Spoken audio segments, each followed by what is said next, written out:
We're rocking here at City Walk. Today I'm at Universal Orlando, Florida. Today I'm going to share some fun facts and secrets I've learned throughout the years of living in Orlando, which you learn a lot when you live in Orlando, especially if you spend most of your time at the theme parks. If you've ever worked at a theme park, you definitely know some secrets. Universal Orlando has so many facts, so many fun facts, and I want to share them all with you. But it's not going to take one video. It's probably going to take several videos. So let me know which part of this video today you would like to see an entire video dedicated towards. It is so hot today, but we're getting a little bit of a breeze, so wish me luck. Right behind me is the iconic Universal Globe, and I just learned a fun fact about this. Actually, I kind of had to do some math to figure this out, but I learned that the globe spins about every 45 seconds. There's 86,400 seconds in a day. I'm reading this off my phone. The globe rotates approximately 1,920 times a day, times 365 days a year. That means it rotates 700,800 times a year, which means that the park has been open for approximately 34 years. That means that if you take 700,800, multiply that by 34 for the 34 years it's been open, that's approximately 23,827,200 times since the park opened. If you convert that to 365 days a year, that would be 65,280 Universal years. I don't know if that made any sense, and I don't know if my math was correct, but that's a pretty interesting fun fact. Let me know in the comments if I did that math correctly, because I have no idea. My next fun fact about Universal Orlando is that before the theme parks were built, which Universal Studios was built first, Islands of Adventure came later. I believe Universal Studios opened in 1990. I just looked online, it said June 1990. However, I've seen videos and other information. Maybe you can let me know in the comments, am I going crazy? But I thought it was 1989. I thought it was 1989, but I could be wrong. Right through here, which used to be Blue Man Group, is actually the first building that was built on property, which used to be the old Nick Studios.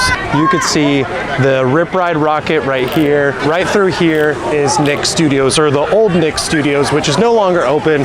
Blue Man Group is no longer open, but that was actually the first thing that was built on property. Shows like all that, Legends of the Hidden Temple, Guts. Now it just hosts events, Halloween Horror Nights, that type of thing. But that was the first thing that was here on property. I used to be a big fan of Nick Studios, Legends of the Hidden Temple, Guts. You know, I really did grow up watching those TV shows. If you ever grew up watching Kenan and Kel, which is like Good Burger, Welcome to the Good Burger, if you remember that, if you're a 90s kid, that's where that was filmed. Before we go into the theme park, I'm right here at the Hard Rock Cafe at Universal City Walk. If you walk around the side of the restaurant, you will get a better glimpse of this iconic Nick Studios. It looks like it's actually closed off for an event today. There's a piece of the Berlin Wall back here. I'm not even joking. Let's see if we can get a glimpse of the Berlin Wall. If you walk back here, it's actually closed off for an event today. But stage 19, this is where Nick Studios used to be, right through there. That was the old Nickelodeon Studios. Right around this corner, if this wasn't here, you could see the Berlin Wall. It's right back there, right next to this blue dumpster is the Berlin Wall, so famously tore down in Germany. But yeah, stage 19, this used to be Nick Studios here at Universal Orlando. I'm walking into Universal Orlando right now,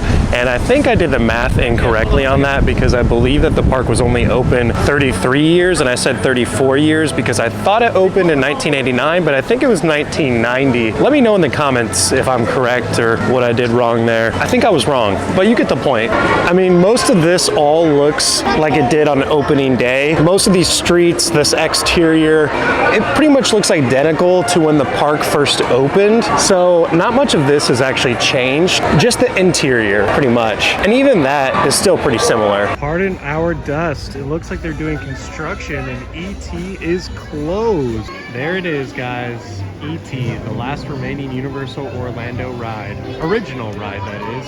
If you had a Universal Park map and you had to gamble on which ride was going to make it to end, like from opening day, if you had a Universal Orlando opening day park map and you had to put a gamble on which ride would be lasting till 2020, would you choose E.T.? Because I don't know if I would.